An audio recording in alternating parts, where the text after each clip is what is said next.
કેમ છો બાળકો? બધા મજામાં હશો? ઘણા વખતે પાછા મળવાનું થયું. અંગ્રેજીમાં યુનિટ 2 શરૂ કરતાં પહેલાં આપણે જે પણ આગળ કંઈ ભણ્યા એના વિશે ફરી યાદ કરી લઈએ.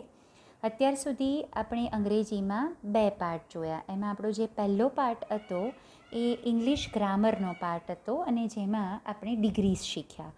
કમ્પેરેટિવ, સુપરલેટિવ, પોઝિટિવ ડિગ્રી, બરાબર છે. બીજા પાર્ટમાં આપણે યુનિટ 2 શરૂ કર્યું. એ યુનિટ 2નું નામ છે LMBB, લર્ન મોર, બી બ્રાઇટર. એમાં આપણે શું જોયું આપણા યુનિટ 2ના ફર્સ્ટ પાર્ટની અંદર? તો એક્ટિવિટી 1, વેનએવર આઈ સી, એ આપણે એની ચર્ચા કરી. ત્યારબાદ એક્ટિવિટી 2માં આપણે બુર્જ ખલીફા વિશે ભણ્યા અને એ એક્ટિવિટી 2 કરી એના પછી બુર્જ ખલીફા આધારિત ટ્રુ અને ફોલ્સ હતા એના વિશે આપણે ચર્ચા કરી. અને એ જ વખતે મેં કહેલું કે આ બધું જ તમારે નોટની અંદર લખી દેવાનું છે. યુનિટ 2ના જે ન્યૂ વર્ડ્સ છે એ ન્યૂ વર્ડ્સ દરેક છોકરાઓને વોટ્સએપ ગ્રુપમાં મોકલી દીધા છે. એટલે એ પ્રમાણે ન્યૂ વર્ડ્સની પણ તૈયારી કરવાની, એ પણ તૈયાર કરવાના. હવે આજે બાળકો આપણે જોવાની છે એક્ટિવિટી 3. એક્ટિવિટી 3માં શું છે તો એ આપણે જોઈએ. એક્ટિવિટી 3 છે, ચાલો પહેલાં ઇન્સ્ટ્રક્શન વાંચી લઈશું. Look at the pictures and complete the sentences using the correct words. ચિત્રનો અભ્યાસ કરો. ચિત્રમાં જે વાક્યો છે એમાં ચિત્ર આપેલા છે, ચિત્રનો અભ્યાસ કરો અને પછી તેમને આધારે સાચા શબ્દો પસંદ કરી ખાલી જગ્યા પૂરો. આ એક્ટિવિટી તમારી ડિગ્રી બેઝડ એક્ટિવિટી છે, એટલે ડિગ્રી આધારિત એક્ટિવિટી છે. આપણે આગળ શીખી ગયા છીએ કે પોઝિટિવ ડિગ્રીમાંની વાક્યરચનામાં એઝ વિશેષણ એઝ, કમ્પેરેટિવ ડિગ્રીમાં વિશેષણની પાછળ ER અને પછી ધેન લાગે છે, અથવા તો મોર વિશેષણ અને ધેન લાગે છે. સુપરલેટિવ ડિગ્રીની અંદર ધ આર્ટિકલ લાગે, પછી વિશેષણ લાગે, વિશેષણની પાછળ EST લાગે, અથવા તો ધ, મોસ્ટ અને વિશેષણ આવે. આ 3 ડિગ્રીનો આપણે અભ્યાસ કરી ગયા. અહીંયા શું આપેલું છે? તમને વાક્યો આપેલા છે, એ વાક્યોની ઉપર જે કૌંસ છે એ કૌંસની અંદર ડિગ્રીના વિવિધ વિશેષણના વિવિધ રૂપો આપેલા છે વિદ્યાર્થી મિત્રો. એ રૂપો તમારે ચિત્રને આધારે તમારે એ રૂપ મૂકવાના છે. જે ખાલી જગ્યામાં જે વિશેષણનું રૂપ સેટ થતું હોય એ તમારે મૂકવાનું છે. ચાલો આપણે જોઈએ પહેલું વાક્ય. સ્મોલ, સ્મોલર અને સ્મોલેસ્ટ. જો આ ચિત્ર સામે જુઓ, ચિત્રમાં બધા બોક્સેસ આપ્યા છે અને વિશેષણના રૂપો છે સ્મોલ, સ્મોલર અને સ્મોલેસ્ટ. હવે પહેલી ખાલી જગ્યા જોઈએ. Second box is dash. હવે અહીંયા 1, 2, 3 આપેલું છે, તો આ બધામાં આપણને સેકન્ડ બોક્સ કેવું લાગે છે? હા, કેવું લાગે છે? સ્મોલ. તો અહીંયા આવશે second box is small. B, third box is dash than first box. Third box, તો થર્ડ બોક્સ કયું છે? આ થર્ડ બોક્સ છે. થર્ડ બોક્સની કમ્પેરિઝન થઈ છે ફર્સ્ટ બોક્સની સાથે. હવે તમે જોઈ શકો છો કે થર્ડ બોક્સ છે એ ફર્સ્ટ બોક્સના પ્રમાણમાં કેવું છે? નાનું છે. બીજી એક વસ્તુ ખાસ યાદ રાખવાની બાળકો, કે જ્યારે ખાલી જગ્યામાં ડિગ્રીઝને આધારિત ખાલી જગ્યા હોય છે અને જ્યારે ખાલી જગ્યા પછી ધેન આવે ને, તો તમારે એટલું બરાબર યાદ રાખવાનું કે વિશેષણની પાછળ ER લાગેલું હોવું જોઈએ. ER વાળું વિશેષણ અથવા તો મોર અને વિશેષણ લાગેલું હોવું જોઈએ. જ્યાં ધેન આવે છે ત્યાં એ કમ્પેરેટિવ ડિગ્રીનું રૂપ છે. તો અહીંયા શું આવશે? ધેનનું ધેન આપણે આપેલું છે એટલે જવાબમાં શું લખીશું? હા, smaller. Third box is smaller than first box. આ બી જવાબ છે, આનો જવાબ છે એ. હવે સી જોઈએ. Second box is the dash of all the boxes. બીજું એક વસ્તુ ખાસ ધ્યાન રાખવાની કે જે ખાલી જગ્યામાં અથવા તો જે વાક્યની અંદર ઓફ ઓલ આવે ને, ઓફ ઓલ એટલે એ એક વ્યક્તિ, વસ્તુ, પ્રાણી, પક્ષીની સરખામણી એની સમગ્ર જાતિ સાથે થાય છે. એટલે બીજા બધાના કરતાં ઓફ ઓલ જે આવે ને એમાં એ વાક્યની અંદર હંમેશા સુપરલેટિવ ડિગ્રીનું રૂપ આવે. હવે સુપરલેટિવનું ડિગ્રીનું રૂપ આવે એટલે શું આવે? વિશેષણની પાછળ કાં તો EST લાગે અથવા તો મોસ્ટ વિશેષણ, અને સૌથી અગત્યનું એ બધાની આગળ ધ લગાડવાનું ભૂલવાનું નહીં. અને અહીંયા જુઓ ધ આપી દીધેલું છે, ધ આપેલું છે, ઓફ ઓલ આપેલું છે, એટલે સીમાં શું આવશે? Smallest. Second box is the smallest of all the boxes. ખ્યાલ આવ્યો બધાને? ધેન આપેલું હોય તો ધેનની આગળ ખાલી જગ્યામાં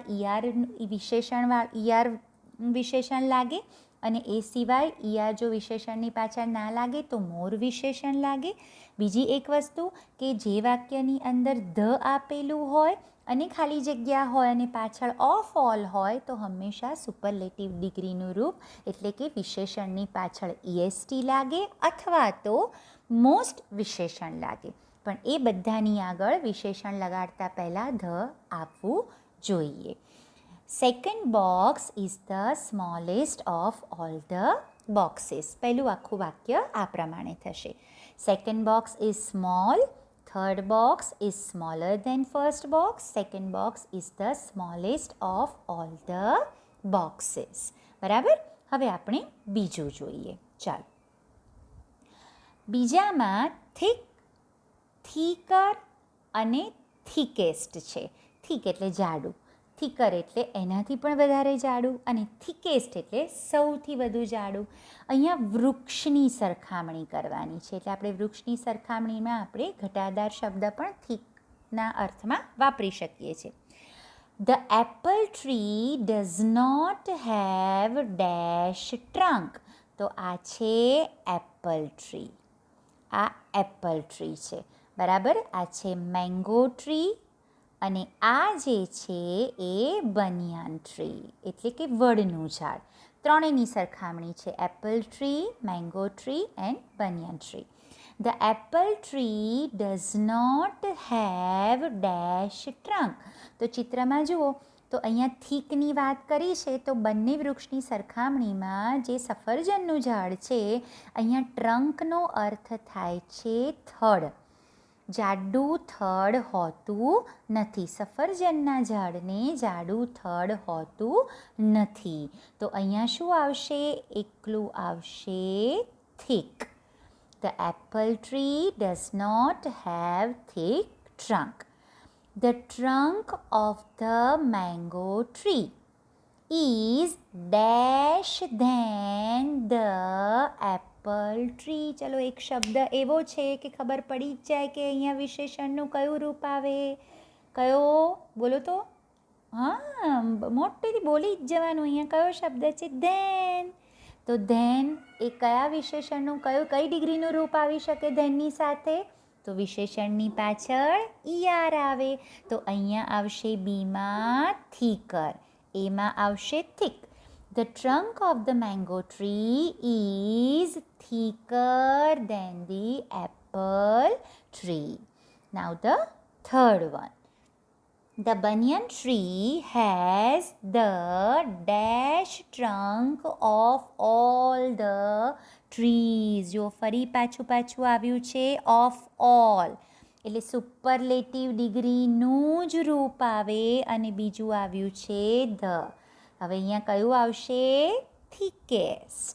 The banyan tree has the thickest trunk of all the trees. પહેલામાં thick, બીજામાં thicker, ત્રીજામાં thickest. હવે ત્રીજું જોઈએ. ત્રીજું છે short, shorter અને shortest. short, shorter અને shortest. Arnab is dash boy. Arnab ક્યાં છે? તો આ રહ્યો. વિશેષણનું રૂપ લગાડવાનું છે તમારે શોર્ટને આધારિત. Short positive degree, sorter, comparative degree, shortest, superlative degree. હવે અર્ણવ જુઓ. Arnab is dash boy. તો અહીંયા શું આવશે? બીજું કશું જ કોઈ એવો શબ્દ નથી કે તમને ખબર પડે કે આ ડિગ્રીનું રૂપ છે.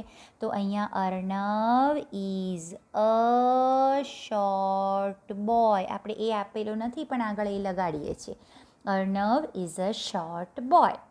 આદિત્ય. હવે આદિત્ય ક્યાં દેખાય છે ચિત્રમાં? તો આદિત્ય આ રહ્યો.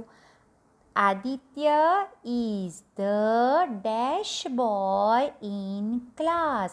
હવે આ ત્રણેયની સરખામણી કરો. અર્ણવની, યુવરાજની અને આદિત્યની. વિશેષણ છે શોર્ટ. તો ત્રણેયમાંથી સૌથી વધુ નીચો છોકરો કોણ છે? તો છે આદિત્ય. તો અહીંયા શું આવશે?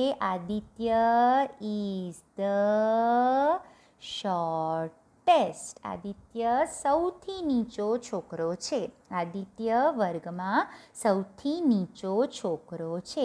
અને આમે પણ અહીંયા ધ આપી દીધેલું છે. એટલે વિશેષણની પાછળ શું લાગેલું હોવું જોઈએ? EST લાગેલું હોવું જોઈએ. Now the third one. Yuvraj is dash than Arnav. હવે તો આ ગોખાઈ જ ગયેલું હોય ભાઈ. અહીંયા કયો શબ્દ છે જે બતાવે છે આ જ રૂપ આવે? હા, અહીંયા આવે છે ધેન. તો શું આવે? વિશેષણની પાછળ ER. Yuvraj is shorter. Yuvraj is shorter than Arnav. હવે ચિત્રમાં જુઓ તો યુવરાજ અર્ણવના કરતાં કેવો છે? નીચો છે. તો એટલા માટે શોર્ટર ધેન. ખ્યાલ આવી ગયો બધાને? ઓકે, ચલો. એટલે આ એક્સરસાઇઝ તમારે ઘરે કરવાની. બીજી ખાસ વિદ્યાર્થી મિત્રો એક સૂચના આપી દઉં કે આ પ્રમાણે ઘણી વખત તમારા જે બહારના પેપર આવે છે ને એમાં ડિગ્રીની એક્સરસાઇઝમાં આવા એક્ઝામ્પલ સાથે પ્રશ્ન પૂછી શકે કે આવી રીતે કોઈ પણ ચિત્ર આપેલો હોય અને ચિત્રને આધારિત આવી રીતે કૌંસમાં વિશેષણના રૂપ હોય તો તમારે એને આધારિત યોગ્ય વિશેષણનું રૂપ ખાલી જગ્યામાં મૂકવાનું. તો આ પ્રમાણે પરીક્ષામાં પૂછી શકાય. એટલે આ એક્ટિવિટી આપણે ઘરે કરીએ છીએ. Activity 4, song of songs. બહુ જ સુંદર એક્ટિવિટી છે. સોંગ ઓફ સોંગ્સ એટલે ગીતોનું ગીત. બહુ જ સરસ એક્ટિવિટી છે. એક સુંદર વાર્તા છે અને એ વાર્તા તમે બધા આ નામથી પરિચિત હશો તો તાનસેનની વાર્તા છે. તાનસેન જે આપણા હિન્દુસ્તાની સંગીતના, હિન્દુસ્તાની ક્લાસિકલ મ્યુઝિકના એટલે શાસ્ત્રીય સંગીતના એક શ્રેષ્ઠ ગાયક, એક મહાન સંગીતકાર તાનસેન હતા. અને અકબર બાદશાહના દરબારના નવરત્નમાંના એક નવરત્ન હતા તાનસેન. આ તાનસેનની આ એક સુંદર અદ્ભુત વાર્તા છે. અહીંયા સહેજ ગુજરાતીમાં કહી દઉં પછી હું તમને આગળ ચલાવું. એકવાર શું થાય છે કે દરબાર ભરાયેલો હોય છે. તાનસેન રાજા હોય છે, દરબારી હોય છે, અને રાજા તાનસેનને કહે છે કે ઉસ્તાદજી. રાજા તાનસેનને ઉસ્તાદજીના નામથી બોલાવતા હોય છે કે ઉસ્તાદજી કંઈક એવું ગાઓ કે જે અમને ખુશ કરી દે અને એવું ગાઓ કે જે અમે પહેલાં ક્યારેય સાંભળ્યું ના હોય. એટલે તાનસેન તાનપુરો લઈ અને ગાવાનું શરૂ કરે છે. એટલા અદ્ભુત ગાયક, મહાન ગાયક કે એ પોતાનું ગાવાનું શરૂ કરે છે ને અને બધે જ સમગ્ર દરબારમાં નીરવ શાંતિ પ્રસરી જાય છે. ક્યાંય કોઈ જ જાતનો અવાજ ના સંભળાય અને બધા એમની ગાયકીમાં એટલા બધા તલ્લીન થઈ જાય છે કે કોઈને એવું ભાન જ નથી પડતું કે પોતે ક્યાં છે. જ્યારે એ પોતાની ગાયકી પૂરી કરે છે એટલે અકબર રાજા આંખો બંધ કરીને એમને સાંભળતા હોય છે અને આંખો ખોલે છે અને એમની આંખોમાં એક પ્રકારની અજબ ચમક આવી ગઈ હોય છે અને એ તાનસેનને પૂછે છે કે વાહ, બહુ જ સુંદર. ખુશ થઈ જાય છે રાજા અને પૂછે એને રાજા તાનસેનની સાથે એવી વાત કરે છે કે મને એવું લાગે છે ઉસ્તાદજી કે કદાચ આ દુનિયામાં તમારા કરતાં કોઈ પણ શ્રેષ્ઠ આવો સુંદર ગાયક નહીં હોય. એવું રાજા કહે છે તાનસેનને કે ભાઈ મને એવું લાગે છે કે તમે સૌથી ઉત્તમ, સૌથી શ્રેષ્ઠ ગાયક છો. તમારા કરતાં બીજું કોઈ પણ શ્રેષ્ઠ ગાયક હોઈ શકે નહીં આ વિશ્વમાં. એટલું સુંદર તમે ગાઓ છો. એટલે તાનસેન રાજાની આ વાત સાથે સંમત નથી થતા અને રાજાને એવું કહે છે કે ના મહારાજ, એવું નથી, મારા કરતાં પણ સારું ગાનાર કોઈક છે. એટલે રાજાને નવાઈ લાગે છે કે આટલો મહાન સંગીતકાર આટલી સુંદર ગાયકી જે રેલાવતો હોય એનાથી વધારે સારું બીજું કોણ ગાઈ શકે. એટલે એને જ માટે એ પ્રશ્ન પૂછે છે કે હું માની જ નથી શકતો કે તમારા કરતાં પણ શ્રેષ્ઠ ગાયક હોઈ શકે. તો તાનસેન કહે છે કે ના છે. એટલે રાજાને નવાઈ લાગે છે અને રાજાને એ વ્યક્તિને મળવાની ઈચ્છા થાય છે. એ પૂછે છે કે કોણ છે એ ગાયક કોણ છે ને મારે એમને મળવું છે. શું રાજા તાનસેનની સાથે એવી વ્યક્તિને મળવા જાય છે કે જે તાનસેન કરતાં પણ વધારે સુંદર, બહુ ખૂબ શ્રેષ્ઠ રીતે ગાય એવી વ્યક્તિને મળવા જાય છે તો એ વ્યક્તિ મળે છે ખરા? એ વ્યક્તિ કોણ છે કે જે તાનસેન કરતાં પણ વધારે સુંદર ગાય છે? તો આ આખા વિશે આ આપણી એક્ટિવિટી છે જેનું નામ છે સોંગ ઓફ સોંગ્સ. હું બીજી બધી કોઈ ચર્ચા નથી કરતી, પણ આપણે આ વાર્તા શરૂ કરીએ અને જોઈએ કે ભાઈ રાજા તાનસેનની સાથે એ વ્યક્તિને મળે છે. એ વ્યક્તિને મળે છે તો કોણ છે એ વ્યક્તિ કે જે તાનસેન કરતાંય શ્રેષ્ઠ ગાયક છે. બહુ સુંદર પાઠ છે અને બધાને બહુ જ ગમે એવો પાઠ છે. બીજું કે આ પાઠના બધા ન્યૂ વર્ડ્સ મેં તમને વોટ્સએપ ગ્રુપમાં સેન્ડ કરી લીધા છે. ફરી વખત કહું છું, પાઠ સમજાવતી વખતે જે પણ વાક્ય અંડરલાઇન કરું ત્યાં તમારે અંડરલાઇન કરવાની, જ્યાં સર્કલ કરું ત્યાં સર્કલ કરવાનું, જે શબ્દનો અર્થ હું સમજાવું એ શબ્દ પણ તમારે નોંધી રાખવાનો. આ બધું જ તમારે તૈયાર કરવાનું. તો ચાલો let's start activity 4 Song of Songs. Your teacher will read the following story for you. Listen to your teacher and then read the story silently. Silently એટલે શાંતિથી વાંચવાની છે. હવે હું શરૂ કરું છું. તમારા હાથમાં પેન કે પેન્સિલ પકડી રાખો. નોટ પણ તમારો નોટ કે તમારી ટેક્સ્ટ બુક જેમાં પણ નોંધવું હોય તમે એમાં નોંધી શકો છો. સોંગ ઓફ સોંગ્સનો અર્થ થાય છે ગીતોનું ગીત. The great ruler of India, Akbar, had 9 gems in his court. રૂલરનો અર્થ થાય છે શાસક. રૂલર શાસક, જેમ્સ એટલે રત્નો અને કોર્ટ એટલે દરબાર. ગ્રેટ એટલે મહાન, રૂલર એટલે શાસક, જેમ્સ એટલે રત્નો અને કોર્ટ એટલે દરબાર. The great ruler of India, Akbar, had 9 gems in his court. એક મહાન શાસક, ભારતના એક મહાન શાસક અકબરના દરબારમાં 9 રત્નો હતા. ભારતના એક મહાન શાસક અકબરના દરબારમાં 9 રત્નો હતા.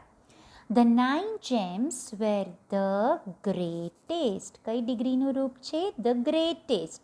Superlative degree. The 9 gems were the greatest in their own fields. ઓનનો અર્થ થાય છે પોતાના. ઓન એટલે પોતાના અને ફિલ્ડ્સ એટલે ક્ષેત્રોમાં. એટલે બધા જ પોતપોતાના ક્ષેત્રોમાં કેવા હતા? The 9 gems were the greatest in their own fields. નવરત્નો પોતપોતાના ક્ષેત્રમાં the greatest એટલે નિષ્ણાત હતા. પોતપોતાના ક્ષેત્રમાં એ પારંગત હતા, નિષ્ણાત હતા. One of them was Tansen. One of them, તેમાંના એક તાનસેન હતા. A great musician. A great musician એટલે મહાન સંગીતકાર. મ્યુઝિશિયન સંગીતકાર. તેમાંના એક તાનસેન એ મહાન સંગીતકાર હતા. He played different types of musical notes for the king. Musical notes. Musical નોટ્સનો અર્થ થાય છે સંગીતના સૂરો. સંગીતના સૂરો. He played. અહીંયા પ્લેનો અર્થ થાય છે વગાડવું. અહીંયા પ્લેનો અર્થ થાય રમવું નથી થતું, પણ પ્લેનો અર્થ થાય છે વગાડવું. He played different types of musical notes for the king. તેઓ ફોર ધ કિંગ રાજા માટે ડિફરન્ટ ટાઈપ્સ ઓફ વિવિધ પ્રકારના સંગીતના સૂરો રેલાવતા હતા. સંગીતના સૂરો વગાડતા હતા. ડિફરન્ટ ટાઈપ્સ વિવિધ પ્રકારના મ્યુઝિકલ નોટ્સ સંગીતના સૂરો. હી પ્લેડ રાગાઝ લાઈક તેઓ રાગ વગાડતા. કયા રાગ વગાડતા? પ્લેડ એટલે વગાડતા. કયા રાગ વગાડતા? માલકંસ. યાદ રાખજો, ઉચ્ચાર યાદ રાખજો.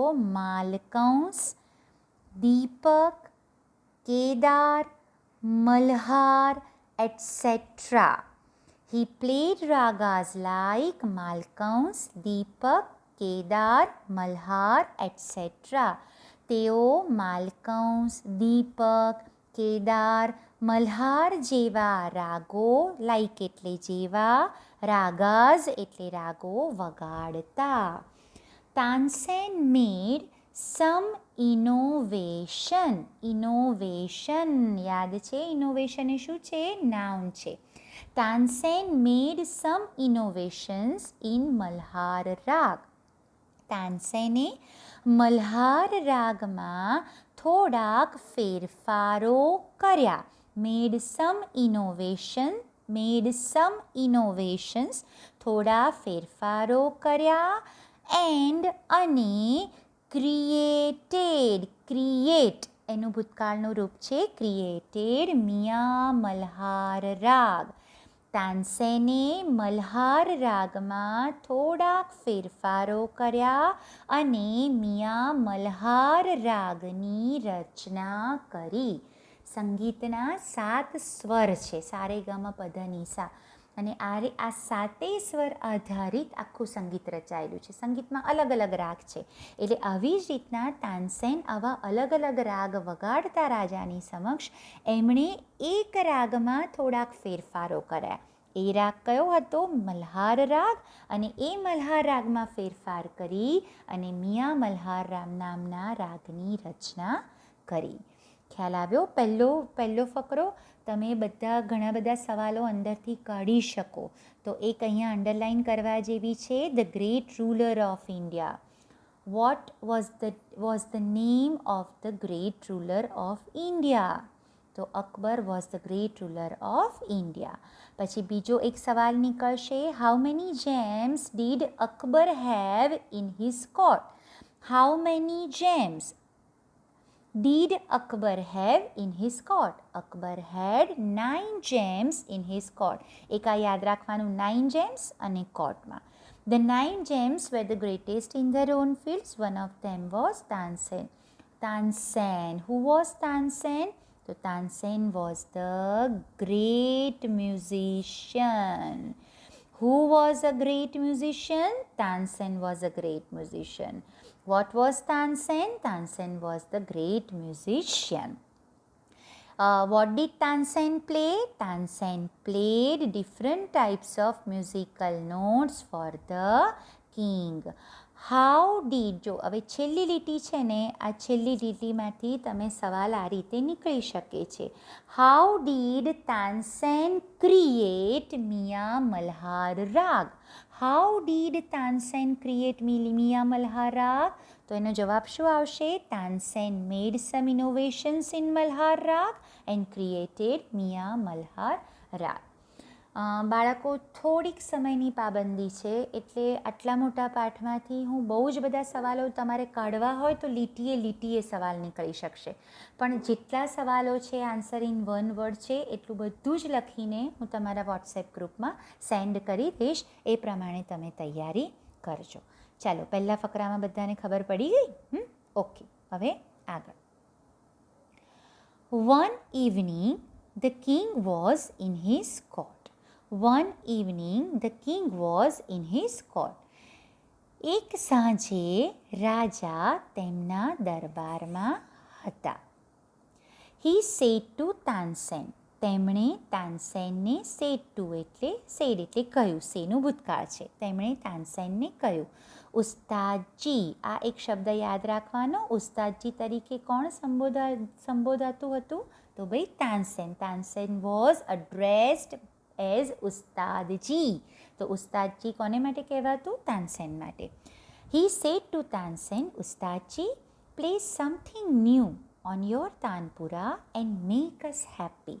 શું કહ્યું રાજાએ તાનસેનને? કે Ustadji play something new on your tanpura. Tanpura એ મ્યુઝિકલ ઇન્સ્ટ્રુમેન્ટ છે, જેવું હાર્મોનિયમ છે, તબલા છે, એવું જ તાનપુરા વીણા જેવું આવે છે, એ મ્યુઝિકલ ઇન્સ્ટ્રુમેન્ટ છે.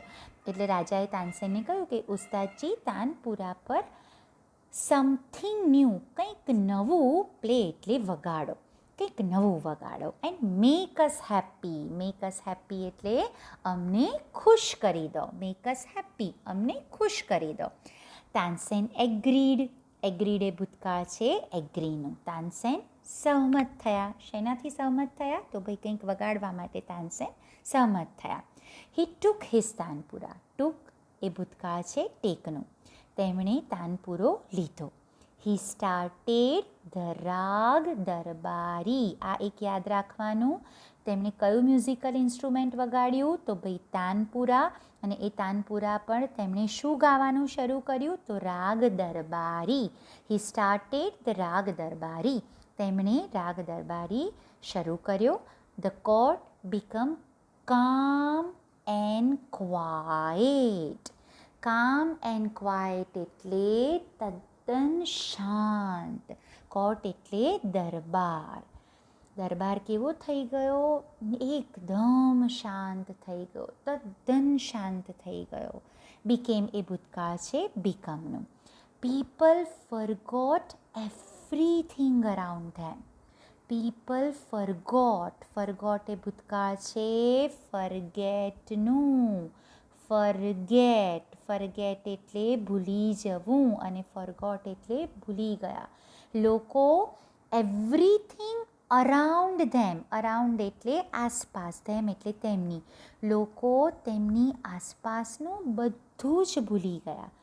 આફ્ટર સમ ટાઈમ, થોડા સમય પછી, the king looked up. Looked up, to look up એટલે ઊંચું જોવું. થોડા સમય પછી રાજાએ ઊંચું જોયું. His eyes bright with praise. અહીંયા પ્રેઝ એટલે વખાણ. તેમની આંખો વખાણથી ચમકી રહી હતી. એટલે કોના વખાણથી ચમકી રહી હતી? તેમની આંખોમાં આનંદ હતો. કોનો આનંદ હતો? તો ભરપૂર પ્રશંસા હતી એમની આંખોમાં. પ્રશંસાના ભાવ હતા. કોના માટે પ્રશંસાના ભાવ હતા? તો તાનસેન માટે. તાનસેન એટલું બધું સુંદર ગાયું કે લોકો તો બધું જ ભૂલી ગયા. લોકોને ક્યાં છે એ પણ ભૂલાઈ ગયું. અને થોડા સમય પછી રાજાએ આંખો ખોલી તો રાજાની આંખોમાં શું હતું? Bright. His eyes bright with praise. તેમની આંખો વખાણના તેજથી ચમકી રહી હતી. Wonderful, he said. તેમણે શું કહ્યું? વન્ડરફુલ. વન્ડરફુલ એટલે અદ્ભુત. રાજાએ એમના વખાણ કર્યા. ખ્યાલ આવી ગયો ફકરો? આ ફકરામાં ફરી આપણે જોઈ લઈએ. એક સાંજે રાજા તેમના દરબારમાં હતા. તેમણે તાનસેનને કહ્યું, ઉસ્તાદજી તમારા તાનપુરા પર કંઈક નવું વગાડો અને અમને ખુશ કરી દો. What did the king say to Tansen? The king said to Tansen, Ustadji, play something new on your tanpura and make us happy. Tansen agreed. Tansen સંમત થયા. He took his tanpura and started the rag darbari. Which rag did Tansen start to sing? Tansen started to sing the rag darbari. The court became calm and quiet. સમગ્ર દરબાર એ શાંત થઈ ગયો. People forgot everything around ધેમ. લોકો તેમની આસપાસનું ભૂલી ગયા. અને થોડા સમય પછી રાજાએ ઊંચું જોયું અને એમની આંખો વખાણથી ચમકી રહી હતી. Wonderful, he said. અને તેમણે તાનસેનના વખાણ કર્યા. Super, I listen to you every day but this was the best. શું કહ્યું એમણે? તાનસેનને શું કહ્યું? જુઓ, સોરી, એમણે તાનસેનને કહ્યું સુપર. સુપર એટલે અતિ ઉત્તમ. I listen to you every day. હું તમને દરરોજ સાંભળું છું. એવરી ડે એટલે દરરોજ. I listen to you every day but this was the best. The best એ સુપરલેટિવ ડિગ્રીનું રૂપ છે. અને કયા વિશેષણનું સુપરલેટિવ ડિગ્રીનું રૂપ છે? Good. Good, better, best. But this was the best. પરંતુ આ ઉત્તમ હતું. તાનસેન બાઉડ. ટુ બાઉડ એટલે નમીને પ્રણામ કરવા, નમન કરવું. એટલે માથું નમાવીને પ્રણામ કરવા એને અંગ્રેજીમાં કહેવામાં આવે છે બાઉ. અને બાઉડ એનું પાસ્ટ ટેન્સ છે. તાનસેને ઝૂકીને રાજાને પ્રણામ કર્યા. I think you have the most wonderful voice in the world, said the king. રાજાએ શું કહ્યું તેમને? આઈ થિંક, હું માનું છું, you have the most wonderful voice. The most એ સુપરલેટિવ ડિગ્રીનું રૂપ છે અને વન્ડરફુલનો અર્થ થાય છે અદ્ભુત. વન્ડરફુલ એટલે અદ્ભુત અને વોઇસ એટલે અવાજ. વન્ડરફુલ, અદ્ભુત, વોઇસ એટલે અવાજ. હું માનું છું કે ઇન ધ વર્લ્ડ, વિશ્વમાં તમારો સૌથી ઉત્તમ અવાજ, અદ્ભુત અવાજ છે, સેડ ધ કિંગ, રાજાએ કહ્યું. ઓકે વિદ્યાર્થી મિત્રો, આટલે સુધી આજના આ લેસનની અંદર જોઈશું. બરાબર છે? ફરી એક વખત આપણે જોઈ લઈએ. સોંગ ઓફ સોંગ્સમાં આપણે અકબરની વાત કરી, એના નવરત્નોની વાત કરી, એમાં તાનસેનની વાત કરી. તાનસેને કયા કયા રાગો વગાડ્યા, એણે કયા રાગમાં ઇન્વેન્શન કરીને કયો રાગ ક્રિએટ કર્યો એ જોયું. એક વખત રાજાજીએ એમને કંઈક ગાવાનું કહ્યું, તાનસેને એ શરૂ કર્યું અને એ વખતે દરબારની સ્થિતિ શું હતી અને રાજાએ એમની ગાયકી બાદ શું જવાબ આપ્યો, એ અત્યાર સુધી આપણે આટલું જોયું. આટલું આપણે બસ કરીએ છીએ. જેટલું ચલાયું હોય એટલું તમે વાંચતા રહેજો અને આટલું વાંચશો ત્યાં સુધીમાં થોડા જ વખતમાં હું બીજા પાઠ સાથે હાજર થઈ જઈશ. ઓકે, પણ આ નિયમિત વાંચતા રહેજો અને ખાસ કરીને લીટીએ વાંચજો કે જેથી પરીક્ષામાં ક્યાંયથી પણ સવાલ પૂછાય તો તમને આવડે. Okay, by.